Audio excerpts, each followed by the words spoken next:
السلام عليكم ورحمة الله.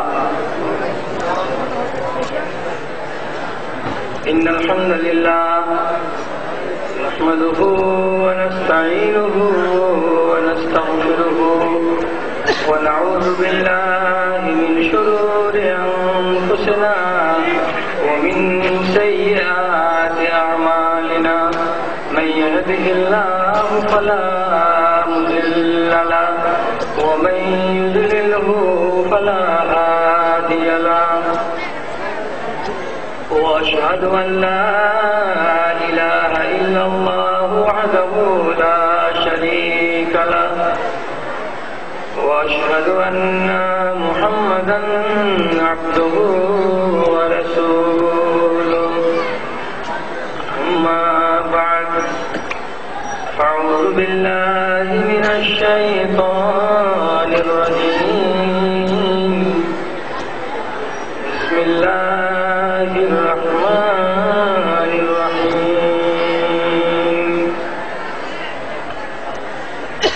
وما هو بقول شاعر قليلا ما تؤمنون ولا بقول كاهن قليلا ما تذكرون.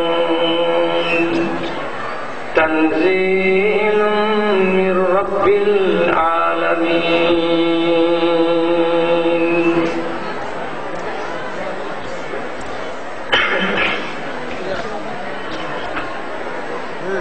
কণ্ঠ আমার ক্ষীণ হয়ে এলো অবশ্যই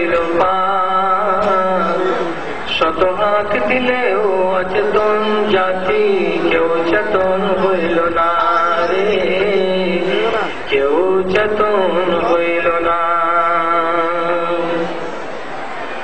ধর্মের গলে চলিতেছে ছুরি, মুমিন কাঁদিছে দুঃখে। কোরআন হাদিস কাপনে মুড়িয়া কমিন হাসিছে সুখে রে, কমিন হাসিছে সুখে। দানবের রূপ ধরেছে মানব, কোনো লজ্জা হইল না। শত হাত দিলেও অচেতন জাতি কেউ চেতন হইল না। সমাজের ভার কাঁধে লইয়াছে গায়ের গুন্ডা যারা, দু নম্বর যাদের জাত পরিচিতি আজ এক নম্বর তারা। কোরআন হাদিস যত সব বসে করিয়াছে, খোঁজ কাজির লইল না। শত হাত দিলেও অচেতন জাতি কেউ চেতন হইল না। শান্তিকে যারা আসামি বানায় দিনে দুপুরে দেই ফাঁসি, বর্বর এই ঘৃণ্য পাপীদের মন চাই না যে ভালোবাসি, মন চাই না যে ভালোবাসি। গুন্ডারাজের ধ্বংসের লাগি দেশে আলেম হইল না। শত হাত দিলেও অচেতন জাতি কেউ চেতন হইল না, কেউ চেতন হইল না। মোহতারাম সভাপতি সাহেব, সমবেত অত্র এলাকার বিভিন্ন গ্রাম থেকে মাদ্রাসার দরদ বুকে নিয়ে দিন ও ইমানের ভালোবাসা সাথে নিয়ে আগত আমার ইসলাম দরদি ভাই ও বন্ধুরা, সেই সাথে এই প্রতিষ্ঠানের উভয় প্রান্তে স্ক্রিনের সামনে বসে থাকা অবলা সরলা স্নেহের মা ও বোনেরা, আলোচনার বিষয়বস্তুকে সামনে আনার আগে আনুষঙ্গিক দুটো কথা যা বলা একান্ত জরুরি। ইতিপূর্বে পাটনা মাদ্রাসার জালসাকে চ্যানেলে দেওয়া হয়নি, এবার প্রথম অভিজ্ঞতা। অতএব এই নাম্বারকে দেখে আপনারা ঘন্টা দেড়েক থেকে আমাকে জ্বালাচ্ছেন, তাতে আমি দুঃখিত নই। যারা যারা চ্যানেলে বসে আছেন টিভির সামনে তাদেরকে বলছি যে বিভিন্ন অভিযোগ আপনারা করলেন, সবটা অভিযোগ আপনাদের আমরা রক্ষা করতে পারিনি। যে সমস্ত এলাকায় আপনাদের কাছে আওয়াজ যাচ্ছে না এখন পর্যন্ত, আর কোনো ওষুধ নাই ভাইজান। হয় আপনাকে সবুর করতে হবে, আর না হয় আপনাকে টিভি বন্ধ করে দিতে হবে। আর যারা যারা চাইছেন যে একবার অন্তত শ্রোতাদের চেহারাটা আমাদের দেখিয়ে দেওয়া হোক, আমি ক্যামেরাম্যানকে বলে দিয়েছি, ও যদি আপনাদেরকে দেখিয়ে থাকে তো ভালোই ভালো, না দেখিয়ে থাকে তো আবার বলছি ক্যামেরাম্যান তুমি একবার শ্রোতাদের মুখটা যারা স্ক্রিনে বসে আছেন তাদেরকে দেখিয়ে দাও। আর যদি দেখে নিয়ে থাকেন তো আলহামদুলিল্লাহ। এবার যারা যারা দান পাঠাচ্ছেন আমার মোবাইলে, আমি তো এখন কিছুক্ষণের জন্য স্টেজে এসে গেলাম, এই মোবাইলটা অন্য একজনের হাতে আছে। বেশি কথা না বলে নাম, গ্রামের নাম, টাকা, নাম, গ্রামের নাম, টাকা বলে শেষ করবেন, কেন যে বহু লোক কথা বলছেন। এবং এটা অনুরোধ করছি যে মোবাইলে যারা দান পাঠাবেন তারা 500 টাকার নিচে পাঠায় না। মানে এটা হচ্ছে কি বিশৃঙ্খলা হচ্ছে, আপনি 100 টাকাই দিবেন তো কোনোদিন কাউরি মারফতে দিয়ে দেবেন। এইটুকু কথা বলার ছিল। বাকি যেগুলো অভিযোগ বলেছেন সেগুলো আমরা পরে, যে দোষের কথাগুলো বলেছেন সেগুলো যে ব্যক্তির ভেতরে আছে সেগুলো সারাবার চেষ্টা করবো ইনশাআল্লাহ। কথা দিলাম, রাখবো, আলোচনাটা পারবো। এবার আমি আপনাদের সামনে সূরা হাক্কা থেকে 3টি আয়াত পড়ে শোনালাম। এই আয়াত 3 দিকে বাছাই করে আমার মন বলল যে পাটনা এলাকার চতুর্দিকে এই সিজনে অন্তত 10টি জালসা করেছি, এবং কোনটা কোনখানে করছি খেয়ালে থাকে না। একটাকে যে ঘুরিয়ে নিয়ে আসবো এখানে, তো সে জোটা নাই, কারণ যে 40-50টা লোক আমি দেখতে পাচ্ছি এমন যেখানে এই জালসাতে যাচ্ছি ও আগা থেকে বসে আছে, মানে ওরা পিছন ছেড়ে কোথাও পালাচ্ছে না। তো আজকে এটা আমার খেয়ালে জাগলো যে মনে হয় এই কথাগুলো আমি এর আগে কোনোদিন বলিনি, কাজে এটাই বলি। ভালো হবে মন্দ হবে আল্লাহ তাআলা জানেন, আমি জানি না। তার উপরে বড় কথা হলো যে শরীর ফিট তো সব ফিট, শরীর ফিট নাই তো কোনো কিছু ভালো নাই। কান দুটোতে 2 দিন ধরে ঝাঁপ লেগে আছে, কি বলছি আর কে কি বলছে কিছু বুঝতে পারছি না, এত অভিযোগের মধ্য দিয়ে আর অসুবিধার মধ্য দিয়ে চলছি। যাই হোক, পরিচিত মানুষ, আমার দিকে দেখে কি হবে রোজ দেখতে পাচ্ছেন, কথা যেটি বলছি সেটির দিকে লক্ষ্য করেন। কাজের মনে হলে আলহামদুলিল্লাহ আপনারও কাজ দেবে, আমারও কিছু কাজ দেবে। আর কাজের যদি না মনে লাগে তাহলে কিছুক্ষণের মধ্যে একটু নড়াচড়া করবেন। তারপরে আমার ভাই, আমার কলিগ, পিস টিভি বাংলার আমার সহযোগী ডাক্তার শরীফুল ইসলাম সাহেব, আপনারা ওনাকে অবশ্যই দেখা হবেন চ্যানেলে। গ্রুপ ডিসকাশনে উনি আমার সাথে থাকেন, আর আমরা একসাথে 4-3 কথা বলেছি।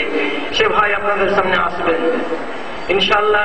টাইম আমরা যেভাবে রেখেছি সেভাবেই উনি চলে আসবেন, অসুবিধা হবে না। আমি আমার বক্তব্য বিষয়ের দিকে এবার এগিয়ে আসছি।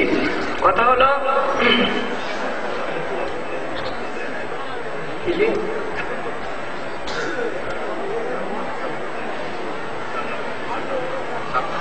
মাহতাবুদ্দিন ডাঙ্গা মোড়, 7,000 টাকা।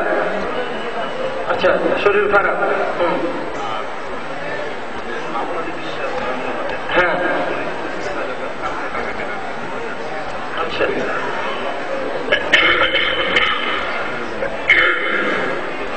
মহিদুর রহমান কোথায় বাড়ি? জামাইপুর। আচ্ছা আচ্ছা, বেশ ঠিক আছে। আপনাদেরকে নিয়ে আমাদের জালসা। আর হিন্দু মতে হলে তো বলতাম মুশরিকানা কথা কইছে, বলা যায় না। মানে ওদের যতটি গ্রাহক দোকানে আসবে ওই যে লক্ষ্মী, মানে সরাসরি দেবী। তা আপনারা আমাদের পুঁজি। যাই হোক, এক ভাটাওয়ালা 7,000 টাকা দান দিবেন অঙ্গীকার করেছেন। ওনার শরীর স্বাস্থ্য ভালো নেই, আপনাদের দশের কাছে আবদার রেখেছেন দোয়ার। এবং বাবর আলী বিশ্বাস মুর্শিদাবাদ থেকে উনি বললেন এক্ষুনি ফোনের মারফতে যে আমি আসতে পারিনি, তার জন্য ক্ষমা প্রার্থী। তবে 25,000 টাকা আপনারা যখনই পাঠাবেন আমার কাছ থেকে নিয়ে যাবেন, কালকে লোক যাবে ইনশাল্লাহ। আর উনি বিশেষ অতিথি ছিলেন আজকে, তার জন্য ওজোর করেছেন আপনাদের দশের কাছে যে আমি বিশেষ কারণে আসতে পারিনি। এবং এক ভাই দামাইপুরের উনি 500 টাকা দিয়েছেন, আবদার রেখেছেন আপনাদের কাছে যে আপনারা ওদের মঙ্গলের জন্য একটু দোয়া দেবেন। তো যখন ফরমাইশ করছে বেচারারা নিজেদের মঙ্গলের জন্য, ওদের কথাটা একটু রাখেন। আল্লাহুম্মা আনতাস সালাম ওয়া মিনকাস সালাম তাবারাকতা ইয়া যাল জালালি ওয়াল ইকরাম ইয়া আরহামার রাহিমিন ইয়া কামাল হাকিমিন ইয়া সারিফাল মুস্তাসরিফিন ইয়া গিয়াসাল মুস্তাগিসিন আজমিল বাস রব্বানা শিফান শাফি লা শিফা ইল্লা শিফাউক শিফান লা ইউগাদিরু সাকামা রব্বানা তাকাব্বাল তাওবাতানা ওয়াগসিল হাওবাতানা ওয়াজিব দাওয়াতানা ওয়াসাব্বিত হুজ্জাতানা ওয়াজব কুলুবানা ওয়াসুল সাকিওয়াতা সাদরিনা। পরওয়ারদিগার আলম, তোমার তিনজন বান্দা যে উদ্দেশ্যে দান করেছে আল্লাহ তুমি তাদের মনের অবস্থাকে পূর্ণ করো। আয় আল্লাহ তাদের সাদকায়ে জারিয়াকে এটাকে জারিয়া বলে কবুল করে নাও। আয় আল্লাহ তাদের মাইয়াদের অবস্থাকে ভালো করো, তাকে সুস্বাস্থ্যবান করে তোলো। রব্বানা তাকাব্বাল মিন্না ইন্নাকা আনতাস সামিউল আলিম ওয়া তুব আলাইনা ইন্নাকা আনতাত তাওয়াবুর রহিম বিরহমাতিকা ইয়া আরহামার রাহিমিন আমিন। আচ্ছা,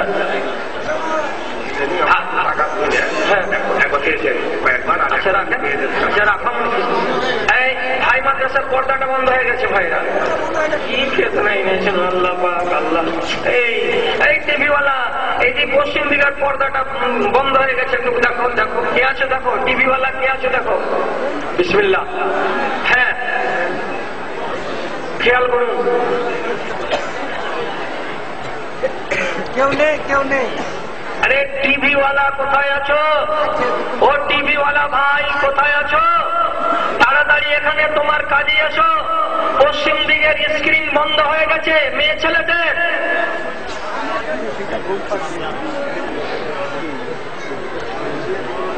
আচ্ছা, হাই মাদ্রাসায় যারা আছো মা বোনেরা একটু সবর করো, বাবারে একটু সবর করো। মা বোন চলে আসছে, পর্দা দেখতে তোমাদের ছবি চলে আসবে। এই মিস্ত্রি আসছে, কয়েক মিনিটের ভেতরে আসছে।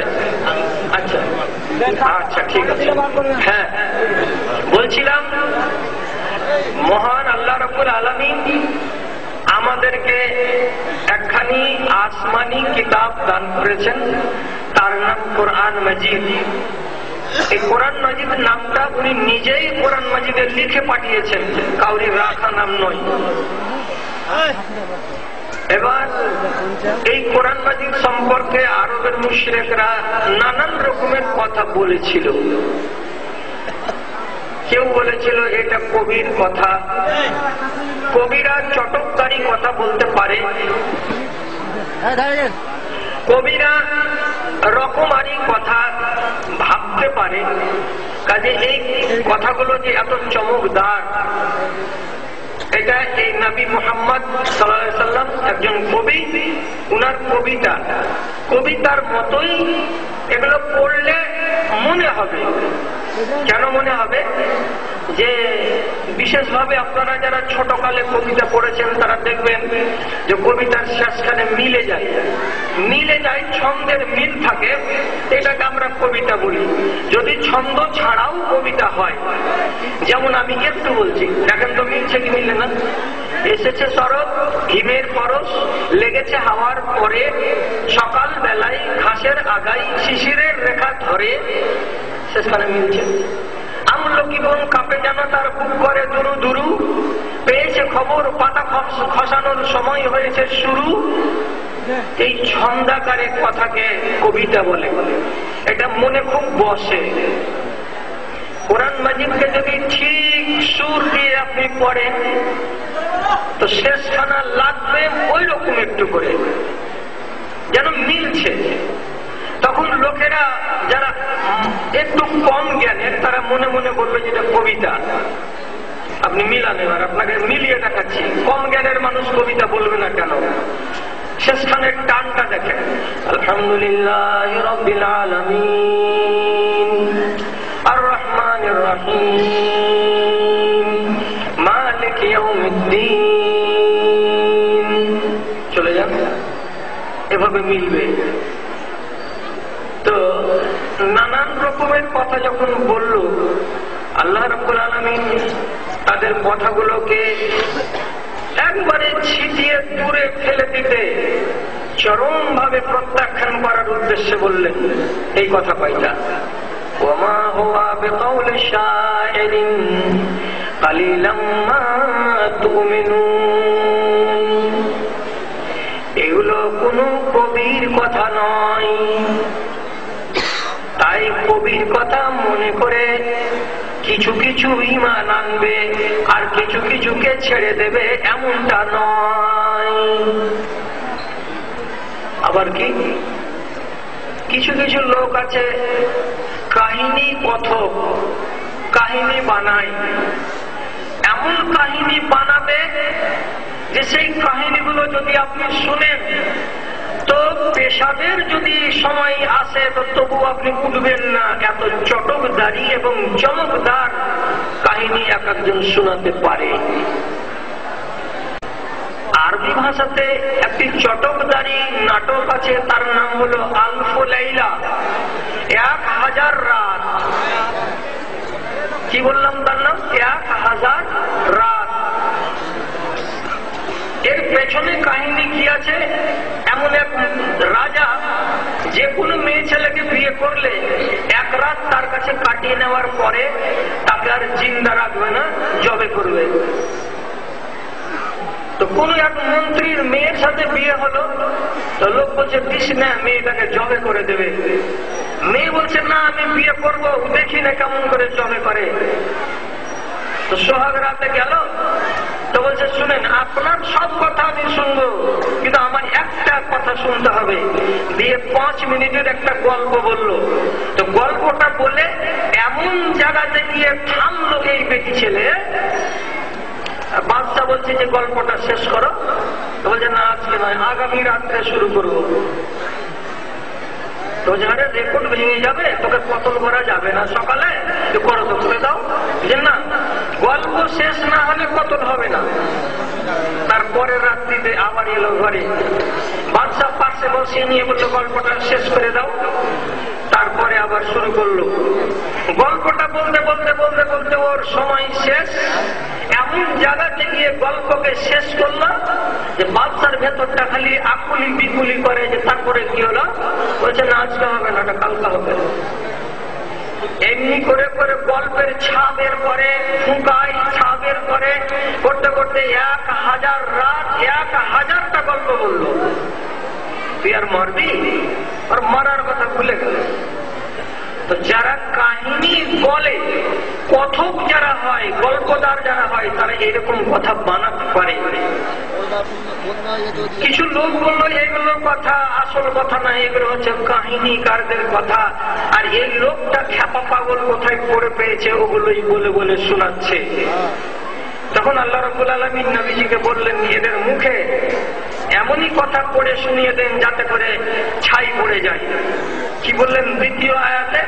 দ্বিতীয় আয়াত আল্লাহ রাব্বুল আলামিন বলছেন ওয়ালা হুয়া বিকাউলি কাহিনিন কালিলাম মা তাযাক্কারুন। এই কথাগুলো কোন গল্পদারি লোকের কথা নয়, এগুলো যারা গল্প কথক তাদের বাক্য নয়। এটাকে তা মনে করে তুমি কিছু কিছু নসিহত নেবে আর কিছু কিছু নসিহত ছেড়ে দেবে এমনটা নয়, বরং বাল হুয়া তানজিলুম মির রাব্বিল আলামিন। এই সমস্ত কোরআন মাজিদকে মহান আল্লাহ রাব্বুল আলামিনের কাছ থেকে নাজিল করা হয়েছে। সব আল্লাহর কাছ থেকে এসেছে, এখানে মানুষের কোনো দখল নেই। এই আয়াত দিয়ে বুঝানো হলো কোরআন মাজিদ খানা সম্পূর্ণ মানুষের জন্য এবং আল্লাহর পক্ষ থেকে, এখানে আমার আপনার কিছু করার নেই। তাহলে ভাঙা ভাঙা কণ্ঠে যেগুলো কথা বলছি, যদি কেউ মোবাইলে তোলো তো মুছিও না, আর মগজের স্ক্রিনে যদি কেউ তোলেন তাহলে সেটাকে অত সহজে ডিলিট হতে দেবেন না। কোরআন মাজিদের শুরু হলো ইকরা দিয়ে, ইকরা দিয়ে, ইকরা বিস্মি রাব্বিকাল্লাযী খালাক, এই আয়াতটা সর্বপ্রথম গাড়ি হেরাই নাযিল হয়েছিল। গোড়াখানা হলো কি ইকরা, তুমি পড়ো, মানুষকে বলা হয়েছে। আর সবশেষ শব্দটা যদি দেখেন কোরআন মাজিদে, তো শেষ শব্দটা তো আপনার জানা আছে। শেষ শব্দ কোনটা? মিনাল জিন্নাতি ওয়ান নাস। শেষ শব্দ হলো কোরআন মাজিদের নাস। নাস মানে মানুষ। কোরআন মাজিদের শুরু হলো মানুষের জন্য, কোরআন মাজিদের শেষখানাও হলো মানুষের জন্য। অতএব 6666টি আয়াত আছে সম্পূর্ণ মানুষের কল্যাণের জন্য আল্লাহ রাব্বুল আলামিন নাযিল করেছেন। এতে আল্লাহ ছাড়া কোনো মানুষের হাত নাই, এমনকি নবীজির সাথে হাত নাই। কি জন্য এলো? না আসলে কি হতো? এসেছে তো কি লাভ হয়েছে? লাভ হয়েছে এই সংক্ষেপে জবাব হলো এই, মানুষকে মানুষ করার জন্য আল্লাহ কোরআন পাঠিয়েছেন। অশান্তির এই ধরাধামে শান্তির প্রসবন হিসাবে আল্লাহ তাআলা কোরআন মাজিদকে এনেছেন। মানুষের চোখের পানি মুছে দিয়ে তার মুখে হাসি ফুটাতে এসেছে। কোরআন মাজিদ সমগ্র মানব জাতিকে বরবাদির হাত থেকে বাঁচিয়ে কল্যাণের পথে এনে দেবে, তার জন্য এসেছে। মানুষের এক কথায় কল্যাণ যাতে সাধিত হয়, তাই আল্লাহর কোরআন দুনিয়াতে এলো। 5 মিনিটে 5 কথা বলছি। এগুলো যদি রদ না করা যায় তো আপনি বলেন যে তাহলে মানুষ মানুষ ছিল না অমানুষ ছিল? যার স্বামী মরে গেছে ওই বেটি ছেলেকে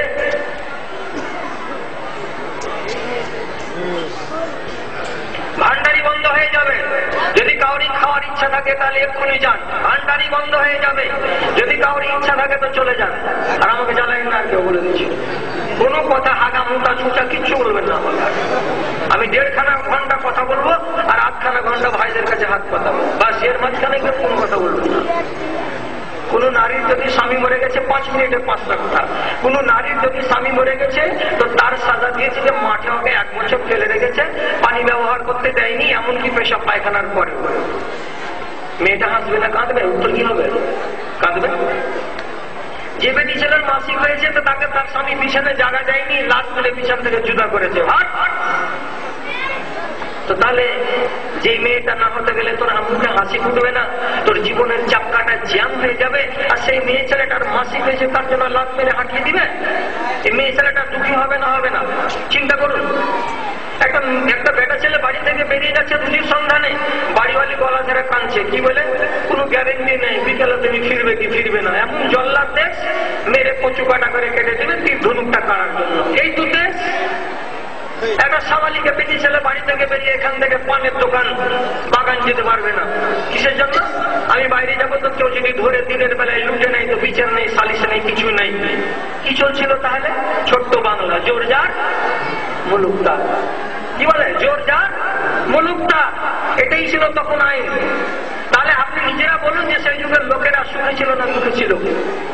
এই দুঃখকে ঘুচাবার জন্য আল্লাহর কোরআন এলো। সুখ দিতে তো সুখ দিল কি দিল না? নবীজি মক্কি জিন্দগিতেই ছিলেন। মক্কার জীবনের 13 বছর এখনো গত হয়নি, তার আগে আগে নবী পাক জবানে বলছেন, এই লোকেরা শুনো, যে রহমত আমি এনে দিয়েছি আল্লাহ রাব্বুল আলামিনের কাছ থেকে, এটাকে যদি তোমরা আপন করে নাও তো সারাটা আরব জাহান সুখে থাকবে, জান্নাতের নমুনা হয়ে যাবে দেশটা। হলো কি হলো না? 3টা বছর গত হলো না? নবীজি পাক জবানে বলছেন, হাত্তা তুসাফিরাল মারাতু মিন মাক্কাতা ইলা হাদরামাউত ওয়া লা তাখাফুনা ইল্লাল্লাহ। ও মানুষেরা, একটা সাবালিকা বেটি ছেলে মক্কা থেকে নিয়ে হাজরামত শহর পর্যন্ত ইয়ামান দেশের রাজধানী যেতে লাগবে 7 দিন উঠে চড়ে, আসতে লাগবে 7 দিন উঠে চড়ে। একটা মেয়ে ছেলে উটের পিঠে চড়ে এত লম্বা সফরে বের হবে, যাবে আর আসবে 14টা দিন সময় কেটে যাবে। তার সাথে তার স্বামী থাকবে না, ভাই থাকবে না, বাপ থাকবে না, প্রহরী থাকবে না, কেউ যোগানদার থাকবে না, একাই যাবে, একাই ফিরে আসবে। অথচ মেয়ে ছেলেটি কোনো একজন মানুষকে বলে ভয় করবে না যে এই মানুষটা আমার ইজ্জত লুটে নেবে, আমার আবরুকে লুটে নেবে, এমন একটা মানুষ খুঁজে পাবে না। ওর আবরুকে লুটে নিবে এইরকম একটা মানুষ খুঁজে পাওয়া যাবে না। তাহলে আপনি নিজে বলেন দেশটা, এই যে আল্লাহ রাব্বুল আলামিন দাবি করে বললেন যে তোমাদের মুখে হাসি ফুটাতে কোরআন দিয়েছি এবং রহমতের বাড়িধারা বর্ষণ করে দেওয়ার জন্য কোরআন মাজিদ এসেছে, তো যেই বেটি ছেলে 3 দিন আগে এখানে 10খানা বাড়ি দূরে যেতে পারে না, সেই মেয়েটা আজকে কি করে চলে যায় ইয়ামান দেশের রাজধানী একাই, তার সাথে কোনো বেটা ছেলে নেই? প্রমাণিতাই। শুনেন, হযরত উমরের মতো লোক তিনি নিজে বলছেন, এর থেকে আর সত্য কথা কি হতে পারে? উনি বলছেন নিজের উক্তি এটা, হযরত উমরের কথা আমি বলছি। প্যালেস্টাইন ফতেহ হলো, তো প্যালেস্টাইন মসজিদে বাইতুল মুকাদ্দাসের চাবিটা মুসলমানেরা চাইলেন, তো আবু উবাইদা ইবনুল জাররাহ বলছেন তাদের পোপকে চাবিটা দিয়ে দাও। তো বলছে তোমার মতো লোকের হাতে চাবি দেব না, যতক্ষণ পর্যন্ত খলিফাতুল মুসলিমিনকে না পাবো চাবি তুলে দেব না। আমি যে সেনাপতি, আমি তো আজকের মালিক, আমার হাতে কেন দেবে না? যে না দেব না। আবু উবাইদা ইবনুল জাররাহ চিঠি লিখে হযরত উমরকে বললেন আপনি না হলে বাইতুল মুকাদ্দাসের চাবি দেবে না এরা। হযরত উমর ফারুক নিজের গোলামকে বললেন উটটা সাজাও। উট নিলেন, নিয়ে দুজন রওনা হলেন। তো রাস্তায় কেমন করে করে গেলেন? 1 ঘন্টা হযরত উমর উটের পিঠে চড়েন, এবার তিনি নিচে নেমে যান, 1 ঘন্টা চাকরকে চড়ান, তিনি লাগাম ধরে চলেন। যখন 2 ঘন্টা পর পর চড়া হয়ে যায় তখন 1 ঘন্টা উটটিকে আরাম দিয়ে দেন, ওতে উনিও চড়বেন না, চাকরকেও চড়তে দেওয়া হবে না, এবার উটের আরাম হবে। খেয়াল করছেন, 3 জনের চলতে চলতে বাইতুল মুকাদ্দাসের মসজিদ থেকে মাত্র আধা কিলোমিটার দূরে আছেন এমন সময় এইবার পালা পড়ে গেল কার? চাকরের। এবার উমর নামবেন, চাকর উঠে বসবে, ঠিক এরকম পালা এলো। তখন আবু উবাইদা এবং অন্যান্য সাথীরা এসে বলছেন জনাব আপনি আমাদের আমিরুল মুমিনিন, আপনি যদি লাগাম ধরে হাঁটেন আর চাকর যদি উটের পিঠে বসে যায় তো বাইতুল মুকাদ্দাসের লোকেরা দেখে কি বলবে? এইটা তোদের আমির হ্যাঁ, এটা প্রধানমন্ত্রী হ্যাঁ, যে উটের লাগাম ধরে টানে আর চাকরকে উটের পিঠে বসায়, কিন্তু জ্যান্ত ছোট লোক। আপনি উঠেন আর চাকরটাকে লাগাম ধরে চলতে বলেন। যখনই এইরকম কথা আবু উবাইদার মতো সাহাবীর মুখ থেকে বেরোলো, হযরত উমর বলছেন কুন্না কওমুন আযাল্লাহু বিল ইসলাম। ও আবু উবাইদা, আমরা এমন একটা জাতি, আমরা ছোট লোক ছিলাম, আমরা একেবারে নিকৃষ্ট জাতি ছিলাম, কিন্তু যখন কোরআন আমাদের কাছে এসেছে, আমরা যখন কোরআনকে বুকে জায়গা দিয়েছি, কোরআনকে যখন শিরোধার্য করে নিয়েছি, তখন আল্লাহ রাব্বুল আলামিন আমাদের ইজ্জতকে তরতর তরতর করে উপর দিকে উঠিয়ে দিয়েছেন। কোরআনের দৌলতে, কোরআনের বদৌলতে আমরা আজ সম্মানী হয়েছি, সারা জাহানের লোক আমাদেরকে ইজ্জত করে। যদি আমরা কোরআনের আইনকে সর্বত্র ফলো না করি, স্বার্থের জন্য যদি তাকে ব্যবহার করি, আযাল্লান আল্লাহ, তাহলে ওই আল্লাহ যে আল্লাহ আমাদেরকে কোরআনের দৌলতে ইজ্জত দান করেছিলেন, সেই আল্লাহ আমাদের ইজ্জতকে ধুলাই মিলিয়ে দেবেন, আমাদের ইজ্জতকে খাক করে দেবেন।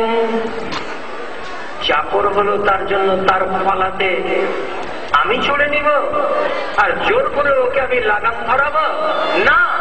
ইনসাফ বলছে চাকরের পালিয়ে এসেছে তো চাকরই থাকবে আর আমি লাগাম ধরে যাব।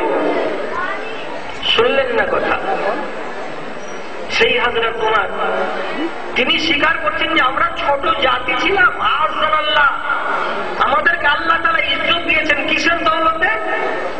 কোরআনের দৌলতে, ইসলামের দৌলতে। তাহলে আপনি কি বুঝছেন যে ইসলাম এবং কোরআন দুনিয়াতে মানুষকে ইজ্জত দিতে এসেছে না আসেনি, সেটাই আপনি দেখেন। বন্ধুরা, যদি বলি হক কথা তো তাহলে কি আপনারা এটাকে মানতে কেউ পারবেন না?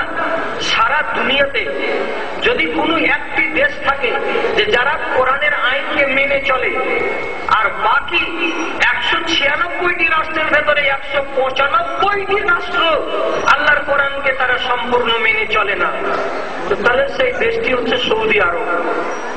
এখানে আল্লাহর আইনকে অক্ষরে অক্ষরে পালন করা হয় এবং সেই দেশের রাষ্ট্র পরিচালনা করার জন্য সংবিধান বহি যে লাগবে, মানুষের লেখা সংবিধান বহি নেই। আল্লাহর কোরআন মাজিদটাই হলো তাদের সংবিধান বহি। ওটা আছে, রাষ্ট্র চলছে, ওটা ওরা মেনে ওদের হাট বাজার গাঁ ঘর দেশ বিদেশ বিবাহ শাদী সব কিছু চালাচ্ছে। আর সারা দুনিয়ার দিকে আপনি তাকান, বছরের পর বছর সংবিধান পাল্টাচ্ছে, তার ভেতরে সংশোধন আসছে, সংযোজন আসছে, বিয়োজন আসছে, কিন্তু সৌদি আরবের রাষ্ট্রের কাছে তাদের যে সংবিধান, আল্লাহর কিতাব, আল্লাহর কোরআন, তার ভেতরে কোনো বদল আসে না, ওদের প্রয়োজন হয় না। তাহলে কোরআন মাজিদ এমনই একখানি কিতাব যে মানুষের জীবনে সুখ এনে দেবে তার গ্যারেন্টি নিয়ে এসেছে। এখন বলবো, যদি কোরআনের ভেতরে এত যোগ্যতা থাকে তাহলে ভারতবর্ষে সুখ নাই কেন? বাংলাদেশে সুখ নাই কেন? আর দুনিয়ার রাষ্ট্রগুলোতে সুখ নাই কেন? মানুষে মানুষে মারামারি কেন? মানুষে মানুষে হানাহানি কেন? মানুষে মানুষের গলা কাটাকাটি কেন? নারীকে নিয়ে সারা জগতে এত বিবাদ কেন? শুধু দুনিয়া জুড়ে হানাহানি, মারামারি, কাটাকাটি এই চলছে। পত্র পত্রিকা তো উঠিয়ে দেখছেন, কোনদিন কোন পত্রিকাতে দেখতে পেয়েছেন যে সৌদি আরবে হানাহানি হচ্ছে, মারামারি হচ্ছে, কাটাকাটি হচ্ছে, লড়ালড়ি হচ্ছে, ধরাধরি হচ্ছে, তাড়াতাড়ি হচ্ছে, এমন কথা শুনেছেন? শুনবেন না। এক একটা যদি শুনেন তো ওতে ইন্ধন যোগাচ্ছে কিছু দুশ্মনেরা আর দিয়ে তিলকে তাল করছে। এটা কিন্তু ঠিক নয়। ওরা সুখে আছে। কেন সুখে আছে? যতদিন পর্যন্ত ওরা কোরআনকে নিজেদের সংবিধান বই হিসাবে মেনে রাখবে ততদিন ওরা সুখে থাকবে। জানেন, কেউ একজন লোক বলেন হ্যাঁ যে বাদশার ফ্যামিলিতে একজন বাদশা গত হয়েছেন, তার নাম শাহ ফয়সাল। ওকে গুলি করে মেরেছিল। কে মেরেছিল? বাদশার পরিবারেরই এক ছেলে দিনের বেলায় পিস্তল দিয়ে রাজাকে গুলি করে মেরেছিল। এত যোগ্য বাদশা এই সৌদ পরিবারে আর জন্মেনি। আগামীতে কি হবে আল্লাহ তাআলা জানেন। তো বাদশার পরিবারের ছেলে মারলো বলে তাকে কি ছেড়ে দেওয়া হবে? কসম আল্লাহ বলছি, অত সময় নিব না আপনাদের। শটের উপরে রায় হয়ে গেল তাদের সুপ্রিম কোর্টে, যে ছেলে মেরেছিল তাকে জানের বদলে জান দিতে হবে। এটা কোরআনের আইন। অতএব ওই ছেলেটাকে বাঁচাবার জন্য তার বাবা আর তার মা কোটি কোটি কোটি কোটি ডলার দিয়ে বাদশা ফয়সালের পরিবারের কাছে ক্ষমা চাইল। এরা একটাই জিদ ধরে থাকলো, আমাদের টাকার প্রয়োজন নেই, আমরা কোরআনের আইন অনুযায়ী জানের বদলে জান নিব। কত কৌশল করা গেল, কিন্তু কিছুতেই কিছু হলো না।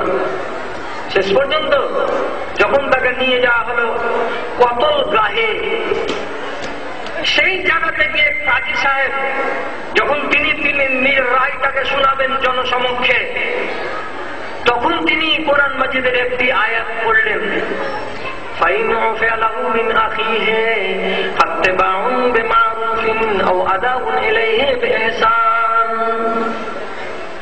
যদি কোনো মানুষ জানের বদলে জান না নেয়, সে যদি তাকে মাফ করে দেয় এবং তার বদলে যদি সে কিছু টাকা নেয়, তাহলে এটা মন্দ কথা নয়, এটা ভালো কথা। এবং আল্লাহ রাব্বুল আলামিন যারা মাফ করে দেয় তাদেরকে খুব ভালোবাসেন, তাদেরকে অত্যন্ত মন দিয়ে প্রাণ দিয়ে ভালোবাসেন। অতএব আমি আমার রায় শোনাচ্ছি, জানের বদলে জান নিতে হবে, কিন্তু এখনো ছেলেটাকে পিস্তল দিয়ে মারা হয়নি, টাইম আছে। তার আগে এই পরিবার যদি তাকে মাফ করে দেয় এবং তার বিনিময়ে যদি টাকা নিয়ে নেয়, এটাও মহৎ ইতিহাস হবে এবং এটাও কোরআনের আইন অনুযায়ী মানা হবে। কাজে মাফ করে দেওয়াটাই হলো ভালো। ইমামের মুখ থেকে যখন কথা এলো যে মাফ করে দেওয়াটা কম বড় কথা নয় এবং মূল্য নিয়ে নেওয়াটা, দিয়াত আদায় করে দেওয়াটা আর তার নিয়ে নেওয়াটা এটা অন্যায় নয়, এখানে দুটো জিনিস ফুটে উঠবে যে আপনি কত মহান যে জান মেরে দিয়ে সেই ছেলেটা, তাকে আপনি মাফ করে দিলেন আর টাকা তার বিনিময়ে নিয়ে নিলেন, নিয়ে তাকে ছেড়ে দিলেন। এটাও বিশাল বড় নজির হবে। রাজ পরিবারের ছেলেকে সৌদি আরবের আইন রেহাই দেয়নি। শেষের বেলায় তখন তার স্ত্রী এসে বলল, যা কাজী সাহেব আমাদের চোখের মনি, সুপ্রিম কোর্টে ইনাকে আমরা আলেম বলে চিনি, কোরআনের আইন যখন শোনালেন, তোমাকে এই জন্যই মাফ করলাম। মাফ করলাম তো করলাম, আর কোটি ডলার দিয়ে আমাদেরকে তোমার এই দিয়াত আদায় করতে হবে না, এই বোন, এই মুক্তির টাকা তোমাকে দিতে হবে না, ওটাও তোমাকে ছেড়ে দিলাম।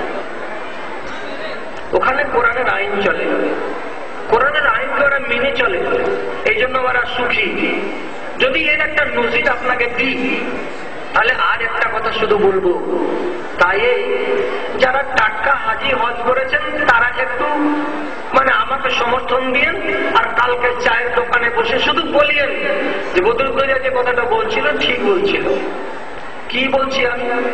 আরবে মক্কা এবং মদিনায় যখন আজান পড়ে যাবে, আজান মাইক থেকে বের হতে নেই, সঙ্গে সঙ্গে সমস্ত দোকানদারকে দোকান বন্ধ করে দিতে হবে, দিয়ে নামাজে যেতে হবে। যারা নালায়েক বেঈমান গাঙে বালু ছাড়া হয় না, এর উদ্দেশ্যেও আছে, কিন্তু আরব নসলের নয়, এরা এশিয়া মহাদেশের বিভিন্ন দেশ থেকে কাজ করতে গেছে, ওরা ভিতরে থেকেই যাচ্ছে, শাটারটাকে বন্ধ করে দিচ্ছে, বাইরে থেকে দেখে মনে হবে দোকানদার নামাজ পড়তে গেছে। কিন্তু যারা অ্যাকচুয়ালি সৌদি আরবের নাগরিক, তারা দোকান খোলা রাখে না, নামাজে যায়। কথা হয়ে গেছে, হার বিক্রি করছে, কিনা কিনি হয়ে গেল, কিনতে গিয়ে টাকা দিচ্ছেন তো টাকা দিতে আপনার আন্ডার প্যান্ট থেকে বের করতে 2 মিনিট দেরি হয়েছে, রসিদ লেখা হয়ে গেছে, ইতিমধ্যে আজান পড়ে গেল, আল্লাহু আকবার আল্লাহু আকবার। আজান যদি পড়ে যায় আর দিবে না, সামান নিয়ে নিবে, রসিদ নিয়ে নিবে, ড্রয়ারে ভরে দিবে। আপনি অনুরোধ করে বলবেন বাংলা ভাষাতে, হয়ে গেল, দিয়ে দেন, পকেট দেখাবেন, কবে দিল্লি এলেন, দিয়ে দেন। একটাই আরবিতে বলবে, হাজি হারাম, হারাম হাজি হারাম। কিসের জন্য হারাম?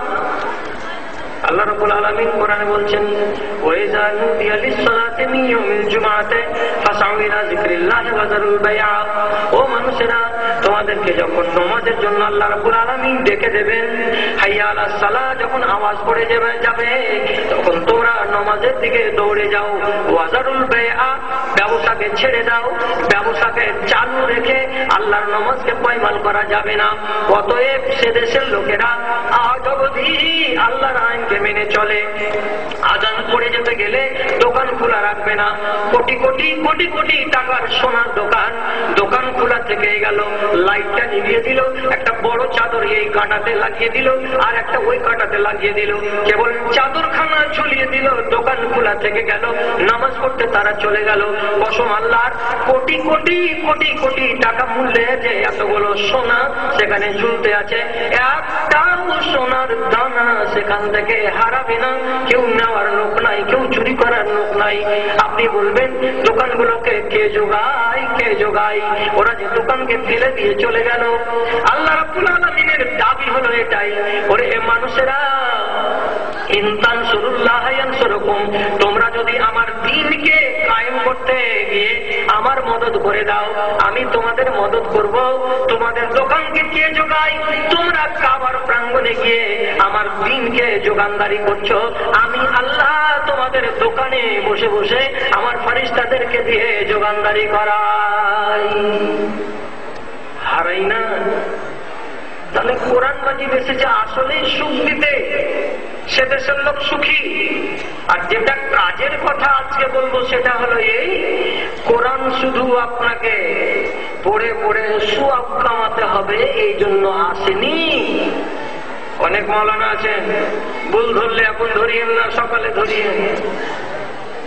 কোরআন পড়ো আর নেকির গাড়ি বানাও, এলপি ভর্তি করো, আলমারি ভর্তি করো, শুধু এই জন্য কোরআন আসেনি। কোরআনের প্রথম কাজ হলো রাষ্ট্রীয় আইন, নিজের দেশে কোরআনের আইনকে চালু করে এক একটা মানুষের জীবনে সুখ এনে দাও।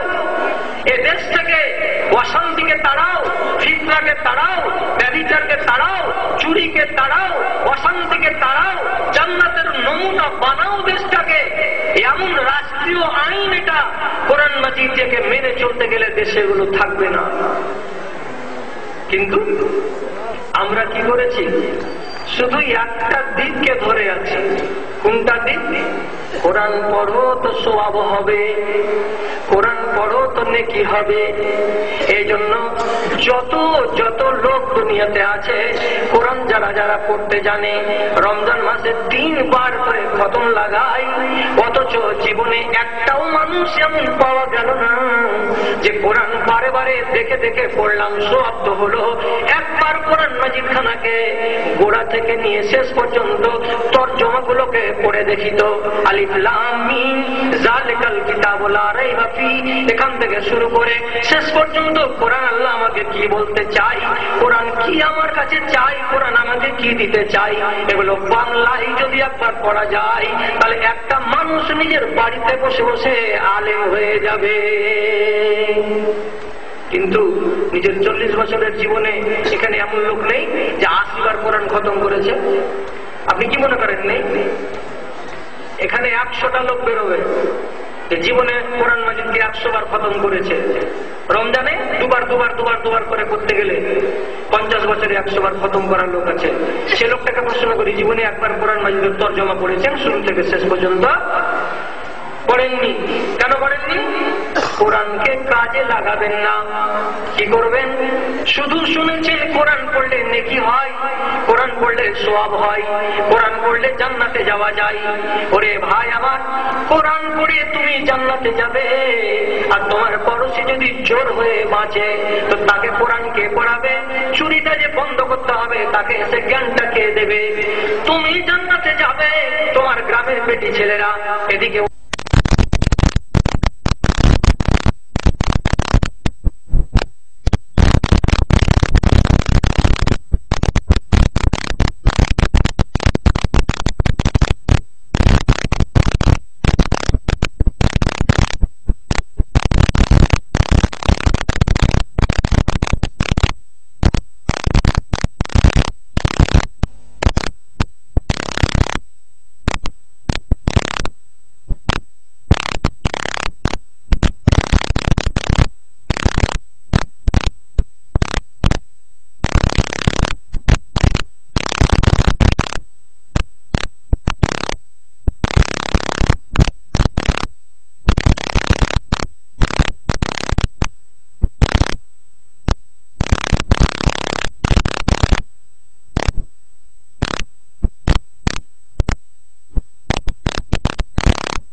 অথচ যারা ঝরঝর করে পড়ে وقال الذين كفروا لا تسمعوا لهذا القرآن, ওরা পড়ছে ঝরঝরে করে, আর কেউ পড়ছে আটকিয়ে আটকিয়ে। আল্লাহ তাআলা নবী বলছেন, কোন মানুষ যদি কোরআন পড়ে এবং পড়বার কালে তাকে থেমে থেমে আটকিয়ে আটকিয়ে কোরআন পড়তে হয়। রব্বুল আলামিনের নবী বলছেন, ঝরঝর করে যারা পড়ে তারা যদি এক নেকি পায়, আটকিয়ে আটকিয়ে যারা পড়বে তারা 2 নেকি পাবে। জোরে বলুন আলহামদুলিল্লাহ। তাহলে কোরআন পড়ার জন্য তাগিদ আছে না নাই? আমি জোরে পড়লে 20 মিনিটে 1 পারা খতম করব, আপনি আটকিয়ে আটকিয়ে পড়ে 20 মিনিটে 3 পাতা পড়বেন, আপনার ডবল নেকি হবে। তাহলে কোরআন মাজিদ পড়ার ব্যাপারে তাগিদ আছে, কিন্তু সেই সাথে সাথে যেটা জরুরি কথা তা হলো এই কোরআনের বাস্তবায়ন চাই দুনিয়াতে। আপনার কাছে কি চাই কোরআন মাজিদ সেটা আপনাকে জানতে হবে। না জানতে গেলে আপনি কোরআনপন্থী হতে পারবেন না, কোরআনকে মাননেওয়ালা লোক আপনি যথাযথ হতে পারবেন না। কিন্তু আফসোস লাগে যে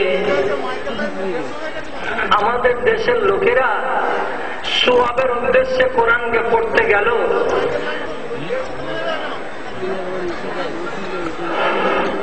সওয়াবের উদ্দেশ্যে হচ্ছে হচ্ছে হচ্ছে একটু সবর করেন ভাই, কি করা যাবে? তোমরা তোমাদের কাজ করো, লাইটম্যান তোমরা তোমাদের কাজ করো, মাইকম্যান তোমরা তোমাদের কাজ করো, টিভি ম্যান টিভি তোমরা কাজ করো। জনগণের বিশৃঙ্খলা হচ্ছে বুঝতে পারছি, কিন্তু ভাইয়া বেশি চাচিয়ে মেচিয়ে তো কিছু করা যাবে না, ওরা করছে, আস্তে আস্তে করুক। হ্যাঁ, কথা বলছিলাম যে আমরা কোরআন মাজিদকে সওয়াবের উদ্দেশ্যে পড়তে গিয়ে মূল উদ্দেশ্যটাকে হারিয়ে দিলাম। মনে রাখবেন একটা কথা, ইউরোপে এবং আমেরিকাতে যতগুলো লোক গায়ের মুসলিম মুসলমান হচ্ছে, উত্তর দিবেন কিন্তু, যদি ঠিক হয় তো 2 নেকি হবে, যদি ভুল হয় তো 1 নেকি হবে। যতগুলো লোক আমেরিকাতে এবং ইউরোপে মুসলমান হচ্ছে তারা ওয়াজ শুনে মুসলমান হচ্ছে না কোরআন মাজিদকে ইংরেজি ভার্সনে তাদের নিজস্ব ভাষাতে অনুবাদ করে ওরা মুসলমান হচ্ছে? ওয়াজ শুনে না কোরআনকে পড়ে? কোরআনকে পড়ে। ইংরেজিতে, ইংরেজি ওদের নিজের ভাষাতে কোরআন মাজিদকে শুরু থেকে নিয়ে শেষ পর্যন্ত পড়ছে, আর পড়ার পরে আমার মতো চেহারা দিমাগের লোক নয়, ওরা বড় বড় বিজ্ঞান মানুষ বলছে এই কোরআনকে না মানবি তো আর কাকে মানবি? কোরআন নারীর অধিকার দেয়, কোরআন গাছের অধিকার দেয়, কোরআন প্রাণীর অধিকার দেয়, কোরআন বাপের অধিকার দেয়, কোরআন মায়ের অধিকার দেয়, কোরআন শিশুর অধিকার দেয়, কোরআন গায়ের মুসলিমের অধিকার দেয়, কোরআন প্রতিবেশীর অধিকার দেয়, কোরআন শিশুকে অধিকার দেয়। কোরআন সারা পৃথিবীতে শান্তির জন্য এসেছে, তার ছত্রে ছত্রে লাইনে লাইনে দেখতে পাওয়া যাবে। একদিনের 2 ঘন্টায় এতগুলো কথা বলা যাবে না। তাহলে এই কিতাবকে না মানবি তোর কাকে মানবি? দ্বিতীয় কথা, যতগুলো সায়েন্সের আবিষ্কার সব কোরআন থেকে করেছে, কোরআনই ওদেরকে রাস্তা দেখিয়েছে, কোরআন ওদেরকে ঘাটা দিয়েছে, এই জন্য কোরআনকে ওরা আরো বেশি বেশি করে মানছে। জি, এই সে কোরআন দুনিয়ার চোখে জ্বেলেছে জ্ঞানের আলো। হতভাগা তুমি, কোরআনের নীতি তোমাকে লাগে না ভালো। মুক্তা ফেলিয়া 10টা কুড়ালে অনেক কাঁদিবে পরে, মুক্তার চেয়ে অনেক বেশি দামি কোরআন রেখেছ নিজ ঘরে। তবু হতভাগা কিবা খুঁজিতেছ বাতিলের দ্বারে দ্বারে। কোরআন চুষিয়া আমেরিকা দেখো তৃষ্ণা মিটাতে চাই যে আজ, কোরআন মন্থন করে ইউরোপ ধরাই করেছে স্বর্গরাজ। গুপ্ত ধনের যত সন্ধান কোরআন তা নিতে পারে, মুখ তার চেয়ে অনেক বেশি দামি কোরআন রেখেছ নিজ ঘরে, তবু হতভাগা কিবা খুঁজিতেছ বাতিলের দ্বারে দ্বারে, বাতিলের দ্বারে দ্বারে। যারা বাংলা শিক্ষিত লোক তারা আমাকে মাপ দিয়ে দেন, মাপ চাইছি। একটা কথা বলবো, এই সাধারণ খেটে খাওয়া মানুষকে ইংরেজদের মধ্যে তার 1 কোটি কোটি লোক, টাকার অভাব নেই, পয়সার অভাব নেই, প্রতিদিন কোটি কোটি টাকার চেক আসতে আছে আর ভাঙাতে আছে, আসতে আছে আর ভাঙাতে আছে, তবুও মনটাতে শান্তি নেই, শুয়ে যাচ্ছে, ঘুম হয় না। যার ঘুম নেই তো তার আরাম কোথায় আছে? তো ঘুমের জন্য ট্যাবলেট খায়, কত জড়িবটি নেয়, কত কি করে, কিন্তু ঘুম হয় না। শেষে একটা লোক ওকে বললো, তোমার যদি ঘুম না হয় তো এখানে একটা মৌলভী সাহেব আছে মসজিদে, ওই লোকটার কাছে যাও, ওরা এমন কিছু জানে যে তোমাকে যদি একটু দম করে দেয়, ফুঁকে দেয় তোমার শরীরটাতে, তো তাহলে ইনশাআল্লাহ তোমার ঘুম হবে। লোকটা গেল, তার কাছে বলছে, মৌলভী সাহেব এত এত দুনিয়ার সাইকোলজিস্ট গত হয়ে গেল, কাউরি ওষুধে আমি ভালো হতে পারলাম না, আর তোমার মতো একটা টুপিওয়ালা লোক এই চেহারাতে হিজিবিজি দাড়ি নিয়ে তুমি কি আমল দিবে যে আমার চোখে ঘুম হবে? তো লোকটি বলছে, দেখো আমি তো কিছু দিতে পারবো না, যা কিছু করি আমরা কোরআন থেকে করি। ভাই তোমার বাড়িতে কোরআন আছে? বলে না। ইংরেজি তো তুমি ভাষার পণ্ডিত? বলে হ্যাঁ। ইংরেজি কোরআন যদি তোমাকে দেওয়া যায় পড়তে পারবে? বলে পারবো। তো তোমাকে এই ওষুধটা দিচ্ছি, তুমি এই কোরআন মাজিদ খানাকে পড়ো ইংরেজিতে, শুরু থেকে নিয়ে শেষ পর্যন্ত পড়ো, আর নিজের ওষুধ খুঁজো। ওষুধ যদি পেয়ে যাও সেটাই খাবে, আর যদি তোমার ওষুধ এখানে না থাকে, আমার কাছে ওষুধ নাই। এবার আরবিতে লেখা কোরআন মাজিদের তলাই তলাই তলাই তলাই ইংরেজিতে লেখা আছে, আলিফ লাম মিম জালিকা থেকে, জালিকাল কিতাব থেকে শুরু করে পড়তে পড়তে পড়তে পড়তে 30 পারা মধ্যে 29 পারা পড়া শেষ, আর মাত্র 12 খান পাতা আছে। একদিন মৌলভী সাহেব এসে বলছে, মৌলভী সাহেব এই যে 12টা দিন 13টা দিন নষ্ট করলাম, এর কৈফিয়ত কে দেবে? তুমি আমাকে বললে এই কোরআনের ভেতরে ওষুধ লেখা আছে, ওই ওষুধ যদি খাওয়া যায় তাহলে পরে আমার নিদ হবে, কিন্তু তোমার কোরআনের আমি 29টা পারাকে পড়ে শেষ করে দিয়েছি, ওষুধ পাওয়া গেল না, বাকি আছে আর মাত্র 12 খানা পাতা। এই 12 খানা পাতা তো আমি একবার বসবো তো 15 থেকে 20 মিনিটে শেষ করে দেব, এর মধ্যে কি আর ওষুধ খুঁজে পাওয়া যাবে? মৌলভী সাহেব বললেন, যাও ভাই পড়ো, পড়ে শেষ করো, তারপরে দেখা যাবে, আমি অন্য কিছু ভাববো। ফের বাড়ি এসে পড়তে শুরু করলো, পড়ছে বিসমিল্লাহির রহমানির রহিম, একটা করে আয়াতগুলোকে দেখছে আর তার নিচে নিচে তরজমাগুলোকে পড়ছে। এমন সময় এমন একটি সূরাতে এসে পৌঁছিল, সূরাটার গোড়াখানে কি আছে, আল্লাহাকুমুত তাকাসুরু হাত্তা যুরতুমুল মাকাবিরা, তোমাদেরকে আরো চাই, আরো চাই, আরো দাও, আরো দাও, এই আরো চাই, আরো চাই বরবাদ করে দিয়েছে। এই বরবাদই তোমাকে ছাড়বে না। কতক্ষণ ছাড়বে না? হাত্তা যুরতুমুল মাকাবিরা, যতক্ষণ পর্যন্ত তোমার নিঃশ্বাস বন্ধ না হবে, কবরে তুমি যতক্ষণ চলে না যাবে, ততক্ষণ তোমার আরো চাই, আরো চাই, আরো চাই, এই রোগ দূর হবে না। তো এই তো খাতারনাক রোগ। বাকি আয়াতটিকে না পড়ে কোরআন মাজিদকে খুলে রেখে দিয়েছে, আর দেওয়ার পরে নিজের ঘরের ভেতরে পুচ্ছে আর বলছে, পেয়ে গেছি, পেয়ে গেছি, পেয়ে গেছি, পেয়ে গেছি, যা খুঁজছিলাম 15 দিন ধরে পড়ছিলাম, যাকে খোঁজার জন্য এতগুলো করলাম, পেয়ে গেছি, পেয়ে গেছি, পাগলার মতো চেঁচাচ্ছে আর বলছে, পেয়ে গেছি, পেয়ে গেছি, পেয়ে গেছি। বাড়ির পরিবারের লোকেরা, বিবি এসে, বেটি এসে গলায় লাগছে আর বলছে, আব্বাজান কি পেয়ে গেছো, আব্বাজান কি পেয়ে গেছো?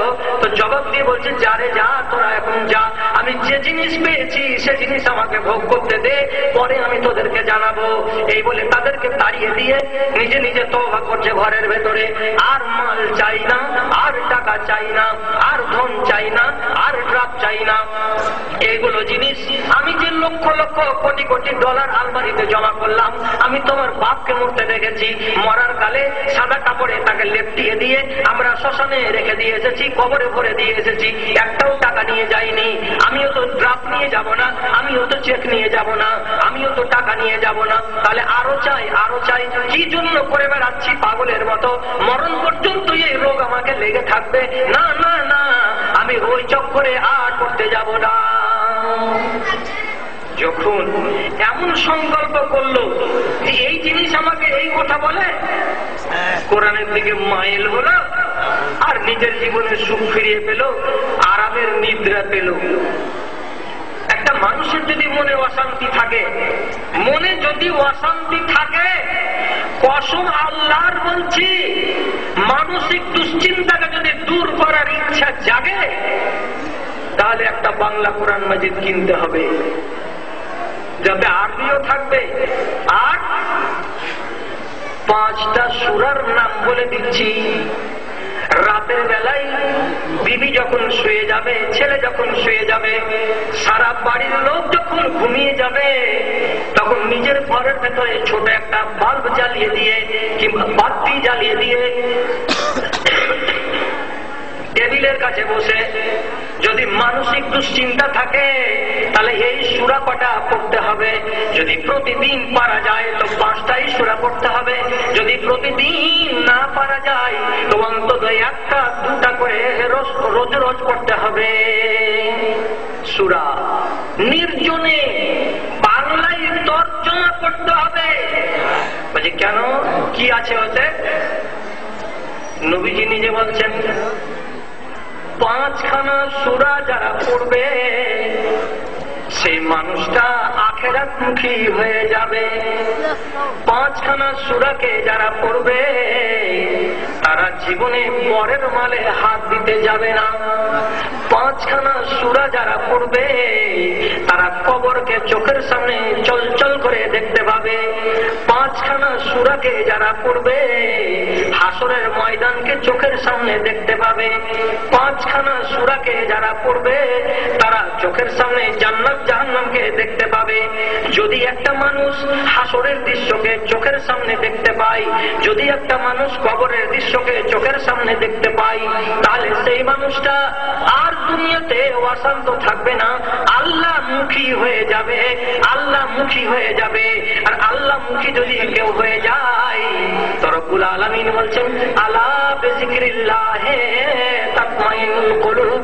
রে মুসলমানেরা, তোদের মনে যত রোগ আছে রে, তোদের দিলে যত রোগ আছে রে, তোরা যদি জিকির করিস আল্লাহর, তোরা যদি নির্জনে কোরআন পড়িস, আল্লাহকে স্মরণ করে, তো তোদের মনের রোগগুলো সব দূর হয়ে যাবে।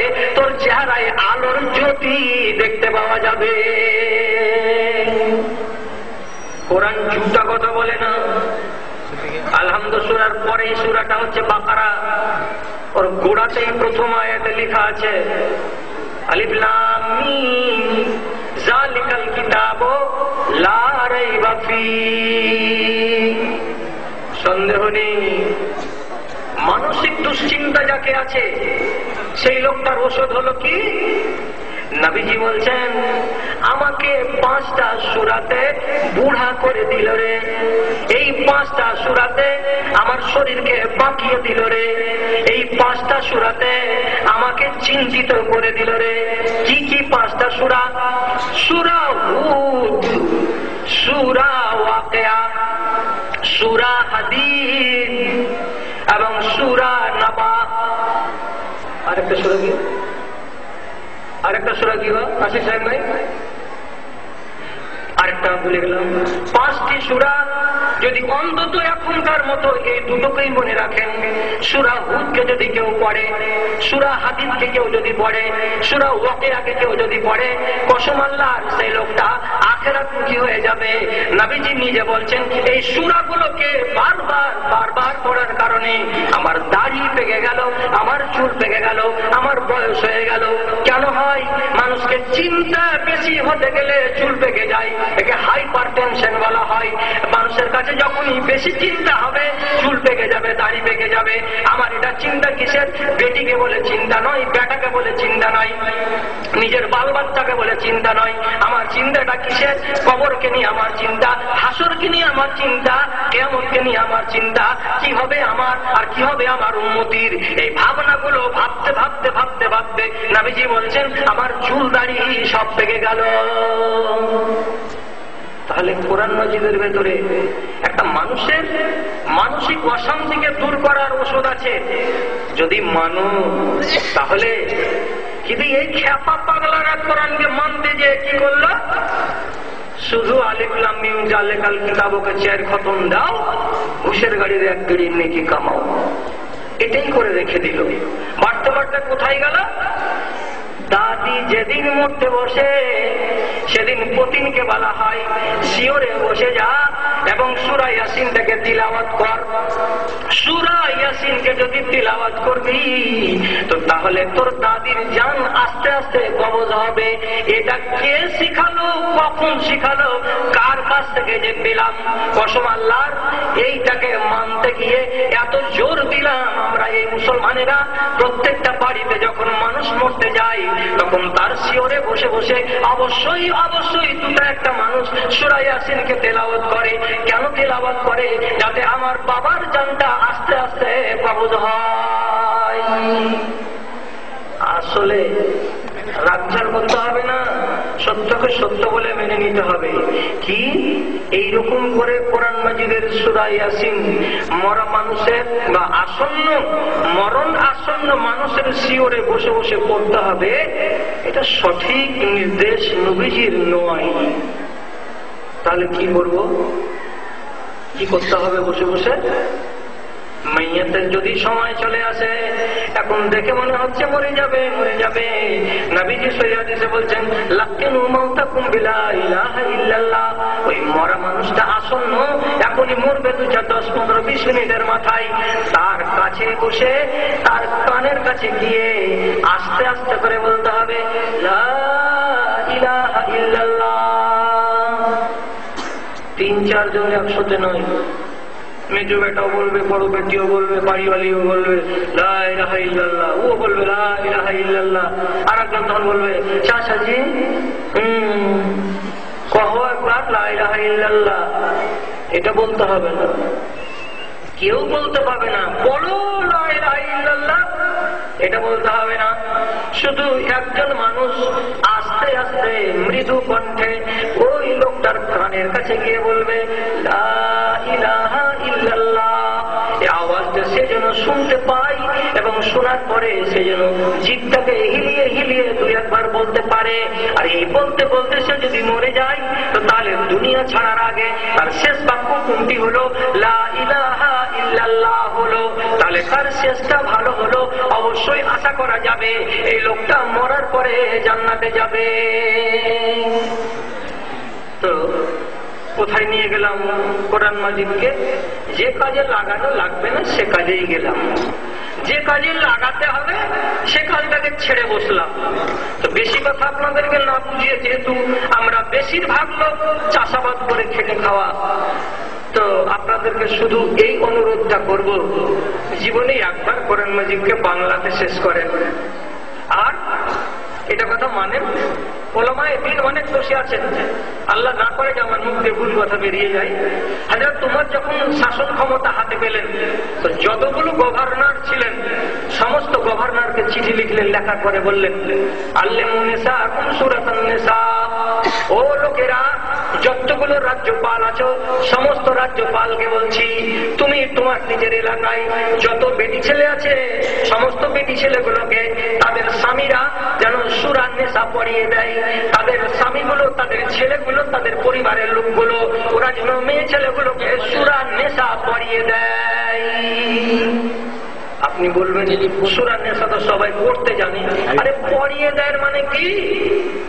সূরা নিসার ব্যাখ্যা বিশ্লেষণ এরা যেন বুঝে নেয়, এরা যেন জেনে নেয়। সূরা নিসার যতগুলো বিধিবিধান আছে এদেরকে শিখিয়ে দেওয়ার ব্যবস্থা করে দাও।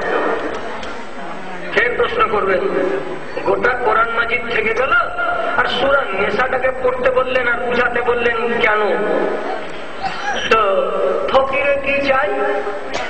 ওকে যদি গুনতে দেন 2 2 কত হলো? 1 কি বলবে? 2 2 4 রুটি হলো। রুটি কেন বলছে? 4 বলে হতো না। ফকিরে কি চাই?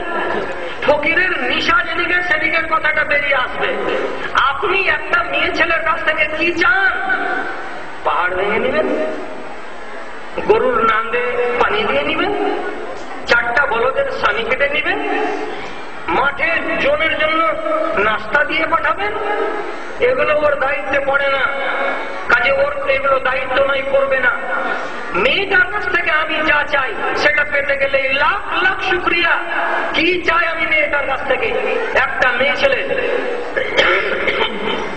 তালাক সম্বন্ধে, একটা মেয়ে ছেলে ইজ্জত সম্বন্ধে, একটা মেয়ে ছেলে স্বামীর ফরমানকে মানা না মানা সম্বন্ধে, একটা মেয়ে ছেলে স্বামীর উপরে রাগ করে নেওয়া এবং তার পরিণাম সম্পর্কে, এবং একটা মেয়ে ছেলে স্বামীর বাড়িকে ছেড়ে দিয়ে রাগ করে নিজের বাপের বাড়ি চলে যাবে এবং তার দিকে মেহেরবানির চোখে দেখবে না, এই সম্বন্ধে যতগুলো বিধি বিধান আল্লাহ রাব্বুল আলামিন দিয়েছেন, যদি সূরা নেসা একটা বেটি ছেলে পড়ে তো তাহলে পরে অন্তত 99 ভাগ ওই বিষয়ে মৌলবি হয়ে যাবে। আর ওই মেয়ে ছেলেটা যদি ওগুলো শিখে যায় তাহলে তার স্বামীকে অন্তত পক্ষে আরামে রাখবে, ও জ্বালিয়ে পুড়িয়ে খাবে না। এই ভরসাটা আছে কোরআন মাজিদের। আর যেন হাজার তোমার বললেন তোমাদের মেয়ে ছেলেগুলোকে আর কিছু শিখাও বা না শিখাও, সূরা নেসা অবশ্যই শিখিয়ে দাও। জি হ্যাঁ, স্ত্রী তো আপনাকে জ্ঞান দিতে পারে। হাজির পেল না বাড়িতে, আপনি রাগে জ্বালাতে বলছেন, কি করে বেড়াচ্ছিলি? তোকে যদি কাজের সভাতে না পাওয়া যাবে, তোর মতন এরকম মেয়ে রাখার আমার কোনো দরকার নেই। দরকার নেই বলে যখন আপনি শান দেখাতে যাবেন তো অজ্ঞান বেটি ছেলে যদি বলে তো বলিয়ে দিবে, তোমার যদি পোষায় না পোষায় তো তুমি আমাকে ছেড়ে দাও। কিন্তু তোমার যদি না পোষায় তো তুমি আমাকে ছেড়ে দাও, এই নোংরা কথাটা বলতে পাবে না কোন বেটি ছেলে। ওকে কে শিখাবে? যদি ওই সম্বন্ধে আর সম্যক জ্ঞান না থাকে। একটা স্বামী ওকে 3 তালাক দিলে 3 মাসে, 3 তালাক দিল বিবি হারাম হবে, 1 তালাক দিল বিবি হারাম হবে। কিন্তু যদি স্ত্রীটা পড়াশোনা হয়, জ্ঞানী গুণী বিদ্যান হয়, বুদ্ধিমতী হয়, অন্তত সূরা নেসা পড়া থাকে তার, যেমনি 1 তালাক দেওয়া হবে তারপরে ও নিজেই বলবে কাউকে দিয়ে, যার আদরের বাপকে কখনোকে যেন তালাক না দেয়। কেন? 1 তালাক দিল হারাম, 3 তালাক দিল হারাম, লাভ কি আছে? আপনি গজুয়া মানুষ বুঝতে পারেন না, কিন্তু ও যদি নেশা পড়া মেয়ে হয়তো বুঝে নিবে যে লাভ কি আছে।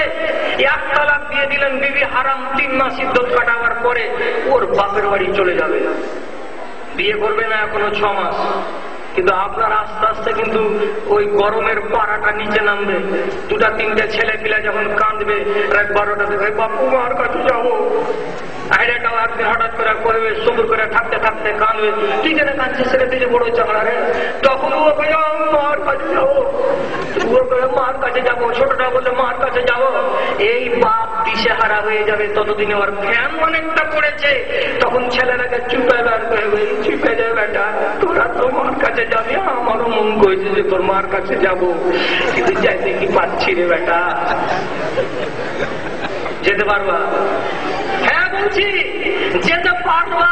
যদি 1 তালাক দেওয়া থাকে তো যেতে পারবা। কেমন করে? 1 তালাকে বিবি হারাম হয়ে গেছিল, বাবার বাড়ি চলে গেছিল, এখনো 2টা বন্ধুকে গুলি বাকি আছে। হারাম হয়ে গেছে তো পাটনাতে ইলিয়াস মল্লিক এসে বলবে, সাহেব কেমন করে সোজা করা যাবে? সোজা কথা, একটা খালি 1.5 কিলো ওজনের পোল্ট্রি মুরগি এখানে আপনি দিয়ে যান, আর হাসিয়েন একটা ফিস তো দিতেই হবে। একটা আলেমের কাছে আপনি আসবেন তো ফিস দিবেন না, মানে তো দিলে, আর দেওয়ার পরে মুলি সাহেবকে বলবেন আমি ওইটাই মায়াকে ঘুরাবো, ঘুরবে কি ঘুরবে না, একদম সঠিক ফতোয়া। আপনাকে বলবে 1000-5 টাকা পকেটে কর, 2টা লোককে সাথে নিয়ে চল, কোথায় যেতে হবে? খোঁজ খামার। চলে গেল, ও রাজি আছে, বলছে তুই তোকে ঘুরিয়ে নিবো, তো রাজি আছিস? বলছে দেখো তো ওই এলাকাতে আমি কোনো বিয়ে করিনি। এবার আপনি নতুন করে বিয়ে লাগাবেন, মৌলভী সাহেব আপনাকে খুদবা দিবে, নতুন করে মোহরানা ধার্য করবে, করার পরে ওই মেয়েটার সঙ্গে আপনার বিয়ে লাগিয়ে দেবে। বিয়ে যেমনি লেগে গেল, ও তো পুরাতন চাল চিরা মানুষ আছে, আর মৌলভী সাহেবকে সাথে নিতে হবে না, বলে দিতে হবে মৌলভী সাহেব তুমি আগে আগে যাও, আমি সাইকেলের পাশা দিয়ে করে নিয়ে চলে আসছি। হালাল। এক তালাকেও হালাল হয়। এই এক তালাকে হালাল হওয়াতে, তালাক দেওয়াতে লাভটা কি হলো, যে আর একবার বিয়ে করার সুযোগ হলো। আর ফ্যান দেখাতে গিয়ে যদি 3 মাসে 3 তালাক দাও, বিবি তো তালাক পড়েই গেল।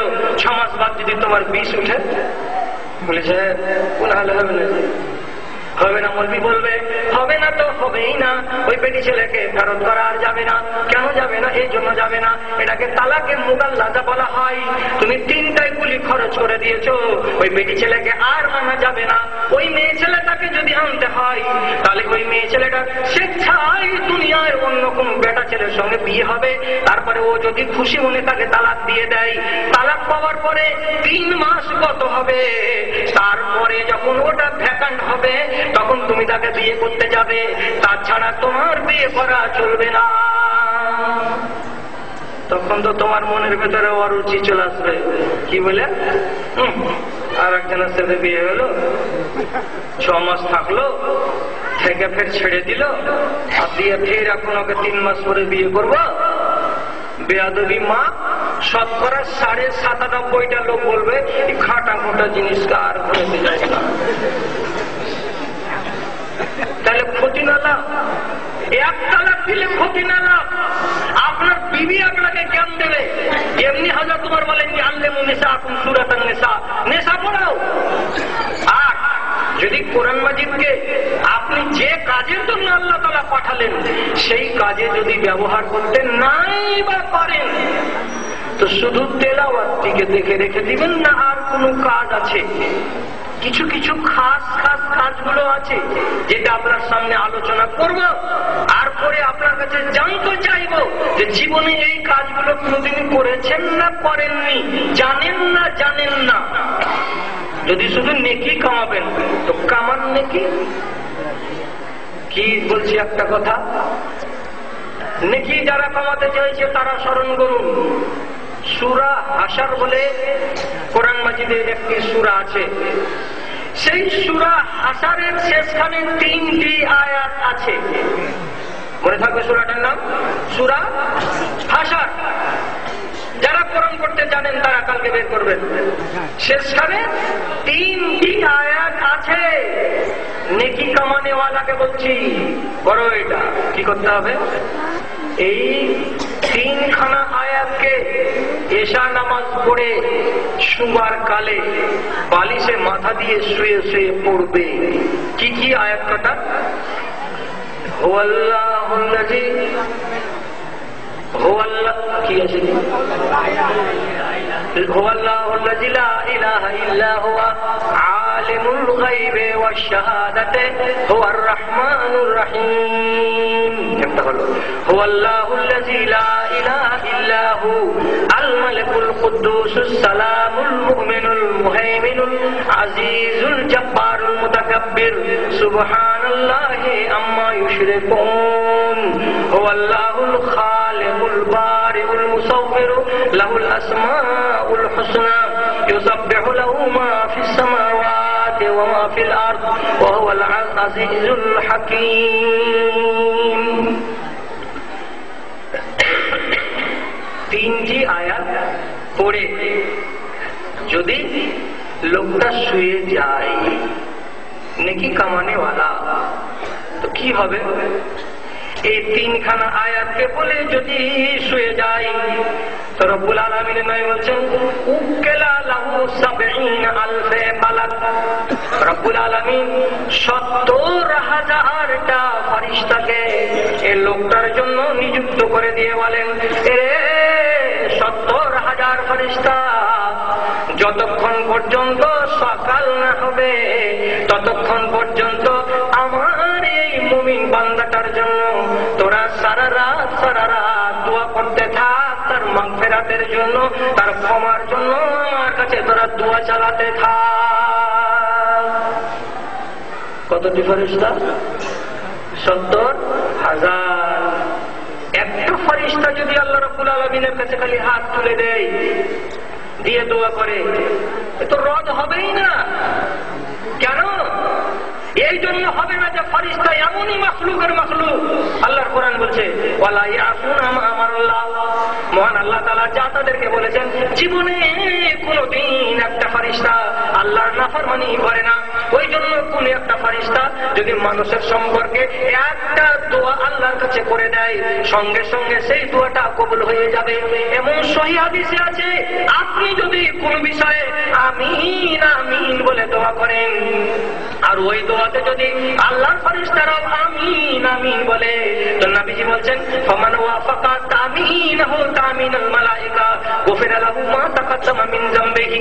ওরে মানুষেরা, তোদের আমিন যদি ফেরেশতাদের আমিনের সঙ্গে মিলে যায়, তোরা আমিন বলছিস, ফেরেশতারাও আমিন বলছে, তোদের আমিন যদি ফেরেশতাদের আমিনের সঙ্গে মিলে যায়, মিশে যায়, একাকার হয়ে যায়, তাহলে জেনে নে গুফিরা লাহু মা তাকাদ্দামা মিন যামবিহি, তোর এর আগে যতগুলো গুনাহ ছিল, আরে জোরের সাথে বলতে পারি, সাগীরা ছিল, কাবীরা ছিল, ছোট ছিল, বড় ছিল, সমস্ত গুনাহগুলো এই ফেরেশতাদের আমিনের দৌলতে তোর আল্লাহ রাব্বুল আলামিন মাফ করে দেবেন। মুহাব্বতের সাথে সবাই বলুন আলহামদুলিল্লাহ। তাহলে যারা আমল করতে চায়, তারা কালকে থেকে যদি এই আমলটা করে, অসুবিধাটা কোথায়? করার জন্য সংকল্প করো। আপনারা কেউ কেউ মানুষ, বিশেষ করে যারা টিভিতে হুঁশিয়ার লোক ওয়াজ শুনছেন, তারা বলবে মুনি সাহেব তুমি তো রাষ্ট্র চালাবার কথা বললে, কোরআন মাজিদে তারা রাষ্ট্র চলবে, তো তুমি এদিকে আসলে কেন? আসলাম আমি এই জন্য, আমার বিষ আমি বুঝছি, 99.9% মানুষ আজ পর্যন্ত ইমানদার নয়। ও খুব দাও লাগছে না? 99.9% মানুষ আজ পর্যন্ত পূর্ণ ইমানদার নয়। আমিও ইমানদার নই। তো তাহলে যারা আজ পর্যন্ত কোরআন মাজিদকে নিজের জীবনের সংবিধান হিসেবে গ্রহণ করে নিতে পারেনি, তো তাহলে সেই লোকগুলোর কাছে আমি ইসলামী রাষ্ট্র তৈরি করে নেব আর কোরআনকে সেই রাষ্ট্রের জন্য সংবিধান বই বানাতে যাব, কিসের লাজ? হ্যাঁ, যদি সত্য কথা বলি তো মেনে নেবেন তো? কি নিজামিয়া মাদ্রাসা খুলে রেখেছেন মালদহ জেলাতে? কটা নিজামিয়া মাদ্রাসা ফারেক আছে জানেন? জানেন না? নিজামিয়া মাদ্রাসা যেখানে ফারিক, 27খানা মাদ্রাসা আছে। মগজ থেকে হারাবেন না, মালদহ জেলাতে 27খানা মাদ্রাসা আছে। 27টা মাদ্রাসার ভেতরে 2খানা হলো আহলে সুন্নাত ওয়াল জামাতদের, সোজা বাংলায় তর্জমা হলো বেরেলিদের। বাকি 25টা আহলে হাদিসদের। তার ভেতরে 3টা হলো মহিলা, যেখানে মহিলা বেটি ছেলেগুলোকে ফারেক করা হয়। 25টার ভেতরে 5 হলো 22টা মাদ্রাসাতে শুধু বেটা ছেলেকে ফারেক করা হয়। আমার কথাটাকে উল্টা করে কোনো মৌলবি মাওলানা যেন না নেই। আমি যেভাবে বলছি সেভাবে নেন। মাদ্রাসা কেন খুলেছি? 1 কুইন্টাল ধান কেন লিখাচ্ছি? 1000 টাকা কেন দিচ্ছি?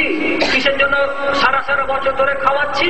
এই জন্য খাওয়াচ্ছি, এই মাদ্রাসাটা চালাতে গেলে এটা আমার আখিরাতের তোষা হবে, সামান হবে। আমি যদি এখানে দান দিই, তো এই দানগুলো কিয়ামতের দিন আমার ওয়াসিলা হবে, জারিয়া হবে। এখানে যদি দান দিই, তো 10টা ছেলে লেখাপড়া করবে, করে আলেমে দিন হবে, এই হবে আর ওই হবে। সব শেষ কথা, নিজামে পড়ার পরে কোন ছেলে পেলে কি ডাক্তার হবে, কোন ইঞ্জিনিয়ার হবে, কোন জায়গা থেকে মেকানিক হবে?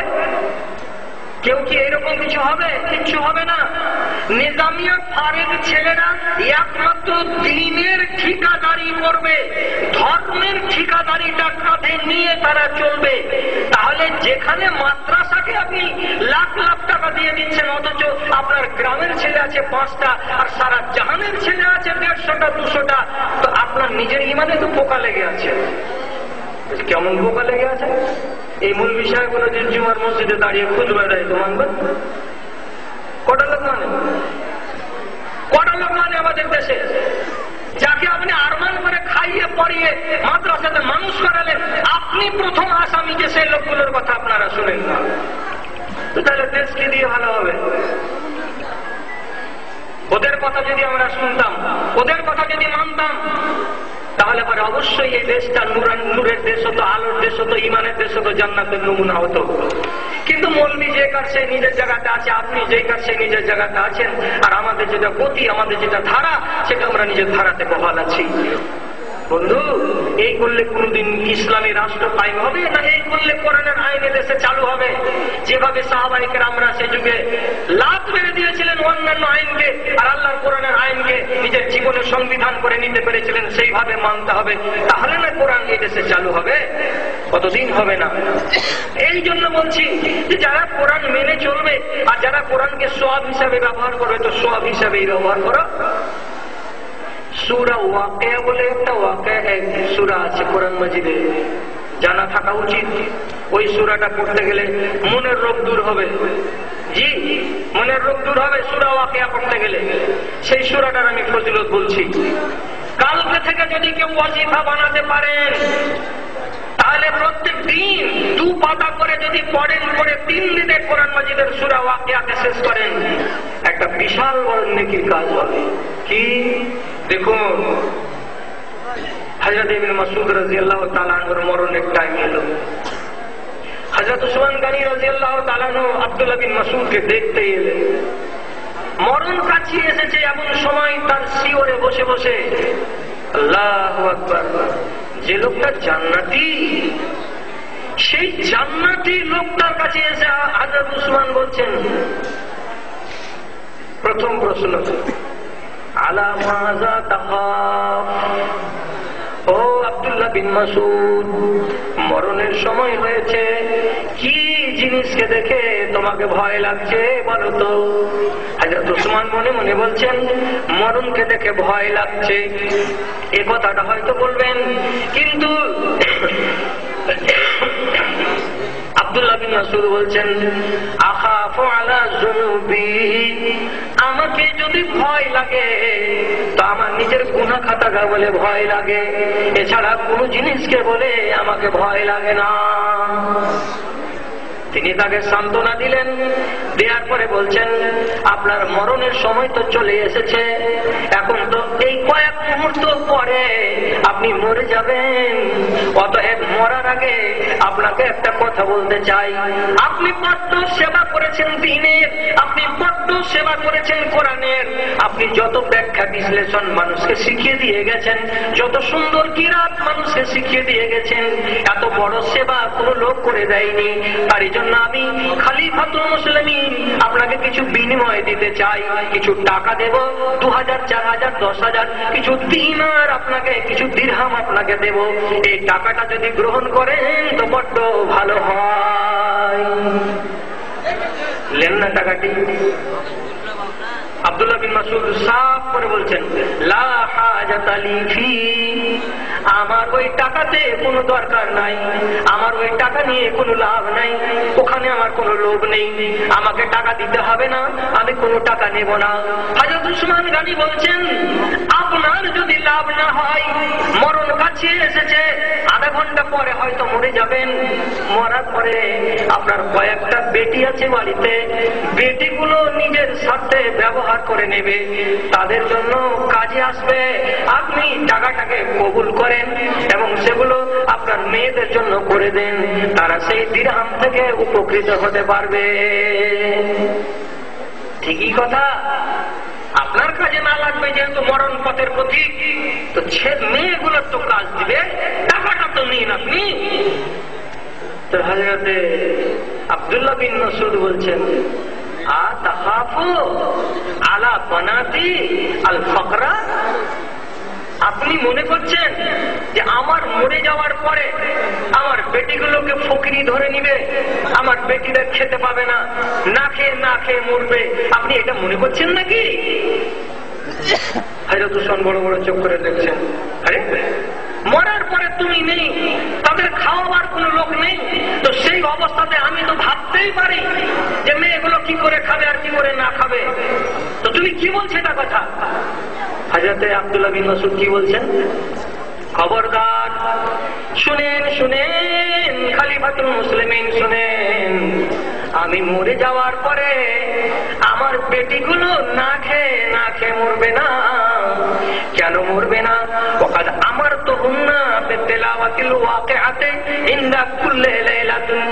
আমি মরার আগে আমার বেটিগুলোকে ডেকে বলে দিয়েছি, ওরে বেটিরা শোন শোন, আমার নবী বিশ্ব নবী জনাবে মুহাম্মদুর রাসূলুল্লাহ সাল্লাল্লাহু আলাইহি সাল্লাম বলেছেন, কোন মানুষ যদি রাতের বেলায় সূরা ওয়াকিয়াকে একবার পড়ে নেয়, সূরা ওয়াকিয়াকে ইযা ওয়াকাতিল ওয়াকিয়া লাইসা লিওয়াকাতিহা কাযিবা হাফিজাতুর রাফিজা ইযা রুজ্জাতিল আরযু রাজ্জা ওয়া বুসতাতিল জিবালু বাসসা। এই যে সূরাটা আছে, এই মাত্র 2 রুকু 3 রুকুর সূরাটাকে কেউ যদি রাতের বেলায় একবার পড়ে নেয়, লাম ইউসিবহু ফাকা, ওই লোকটা জীবনে কোনোদিন না খেয়ে রাত কাটাবে না, ওই লোকটা জীবনে কোনোদিন না খেয়ে দিন কাটাবে না। আমার রব ওয়াদা করে রেখেছেন, সূরা ওয়াকিয়া যারা পড়বে রাতের বেলায় তার রুজির ব্যবস্থা আকাশ থেকে আমি আল্লাহ রাব্বুল আলামিন ব্যবস্থা করে দেব, ওই লোকটা জীবনে না খেয়ে মরবে না। কিন্তু সহিহ হাদিস গো, এত সুন্দর হাদিস আছে, যারা আমল করতে চান তারা আমল করুন। আমলই যদি করি আমরা, তাহলে আমলের দিকে এগিয়ে আসি। জি বন্ধুরা, বেশি ওয়াজ আমাকে করতে দিবে না, বাহাদুওয়ালা আর পাটনাওয়ালা, তো জানা কথা। তো বেশি ওয়াজ করার আর টাইম নেই। আমি ঘড়ির দিকে আমার দেখছি এখন 11:15 হয়েছে, আর এই খানি টানতে হবে 12টা পর্যন্ত। তো হুশ করো, কথা ধরো ভাই, খেলাতে জিন্দগি কাটো নাই। আদায় করার পালিটাকে এত ভারী করিস না হে ভাই, আর 2-5টা মিনিট চালাতে দিলে লাগছে ভালো ভাই। শুরু হয়ে যাবে, শুরু করে দিতাম। আল্লাহ আচ্ছা জায়গা তো ওই মুর্দা কার হাতে থাকবে? যারা ধোয়াবে ওর হাতে থাকবে, জোরকে ধোয়াবে কি আস্তে ধোয়াবে ওরাই জানে। তা আমি তো আছি সভাপতির হাতে। তো যাই হোক, আমরা লালিয়ে আছি সবাই মিলে যে এটা তো আমাদের বাড়ির মৌলভী সাহেব, কালকেও পাওয়া যাবে, পরশুও পাওয়া যাবে। আর এই পিস টিভি বাংলার ডাক্তার শরীফুল ইসলাম, এই লোকটাকে দেখবো, এই লোকটার কথা শুনবো। এই জন্য আপনারা বসে আছেন। কিন্তু সব থেকে বড় কথা যে আমরা বাঁধা পুকুরের মোস্তফাকে দেখেছি। 3 মাথার সাপ অতক্ষণ দেখাবো না যতক্ষণ ওষুধ বিক্রি না হবে, বুঝলে? আগে ওষুধ বিক্রি হবে, তারপরে 3 মাথার সাপটাকে বের করে আমি দেখাবো। কথা হলো কোরআনের ফজিলত সম্পর্কে, বিভিন্ন সূরার ফজিলত সম্পর্কে যদি ওয়াজ শুনতে হয় তো শুধু 3খানা ঘন্টা দান করতে হবে, যাতে এক নাগারে শুধু ফজিলতই চলবে। তো টোটাল 2 ঘন্টার ভেতরে 1.25 ঘন্টা, 1 ঘন্টা 20 মিনিট ওয়াজে দিলাম। বাকি এই টাইমটুকু আমি কাজে লাগাতে চাইছি যে আপনারা যে এই আজিমুশান মাদ্রাসা খুলে রেখেছেন, এর সাথে আপনাদের নারীর মহব্বত আছে, নারীর টান, পানি নয় লাল চা, নারীর টান আছে। যারা যারা আপনারা 10 টাকা করে দিয়েছেন ভালো করেছেন। আর ভালো করে শোনো, ভালো করে শোনো, সিনিয়র মাদ্রাসার গ্রাউন্ডে যতটি বেটি ছেলে আছে সব দিকে আমি চিনি। তোমরা আর একবার অন্তত আমার খাতিরে, তোমাদের সম্বন্ধে কিন্তু আমি ভালো ওয়াজ করেছি, খারাপ ওয়াজ করিনি, আর একবার পকেটে 10টা করে টাকা দিতে হবে তোমাদের। কেন যে একবার জানিয়ে তো মাত্র 8,500 টাকা। এত বড় স্ক্রিনের পর্দায় তোমরা আছো, ওখানে 1,004 লোক, তো তোমরা 10টা করে টাকা দিলে কতটি হয়? আর হাই মাদ্রাসাতে তোমরা আছো, ওইখানে 1,003 মেয়ে ছেলে, তোমরা যদি 10টা করে টাকা দাও তো কতটি টাকা হয়? তোমাদের কাছে আমি অনুরোধ করছি, মা খালারা আর বোনেরা, তোমরা কৃপণতা করিও না, কিছু খাও আর কিছু টাকা আবার নতুন করে মাদ্রাসাকে দাও। আর যারা যারা মোটা দান এখন পর্যন্ত দেননি, অন্তত আমার কিছু বন্ধু আছেন, তারা আপনারা আমার হাতে দেন, আমি আপনাদের দানগুলোকে হাতে করি। শামসি থেকে আব্দুল ওয়াহাব দান করলেন, তার বাবা মসজিদের নামে 50 টাকা